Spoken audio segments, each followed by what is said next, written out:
Sementara itu, saudara, massa dari berbagai universitas di Kota Banda Aceh menggelar aksi di Gedung Dewan Perwakilan Rakyat Aceh (DPRA) untuk menolak rancangan Undang-Undang Pilkada hasil revisi. Sempat terjadi saling dorong antara polisi dan mahasiswa yang ingin masuk ke dalam gedung DPR Aceh.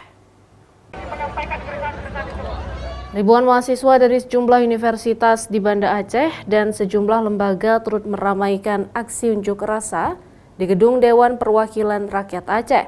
Aksi saling dorong antara polisi dan mahasiswa tidak bisa dihindarkan saat ratusan mahasiswa tersebut mendesak untuk masuk ke dalam Gedung Dewan Perwakilan Aceh.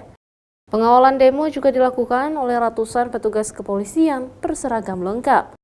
Hingga saat ini, para mahasiswa yang berdemo masih bertahan di halaman Gedung Dewan Perwakilan Rakyat Aceh tersebut. Mereka mengaku akan menduduki gedung Dewan hingga tanggal 27 mendatang, hingga pendaftaran pasangan calon peserta pilkada berlangsung. Itu ada 4 poin. Salah satu tuntutan yang memang menjadi asas pergerakan ini adalah menolak untuk revisi Undang-Undang Pilkada.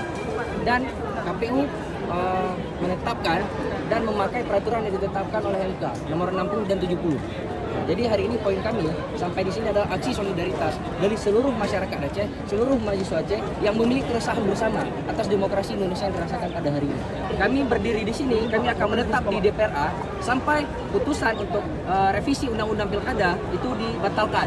Karena hari ini pernyataan dari DPR RI, yaitu Dasko, menyatakan bahwa sana itu dibatalkan. Bagi kami itu tidak dibatalkan, itu hanya penundaan sementara. Jadi sampai hari ini kami akan melanjutkan aksi sampai tanggal 27, yang mana tanggal 27 itu adalah pendaftaran untuk calon. Maka kami akan bertahan di DPR sampai tanggal 27. Maka ketika ketetapan itu tidak ada, kami akan bertahan. Tapi soalnya ketetapan itu ada dari DPR RI, maka kami akan bubarkan barisan.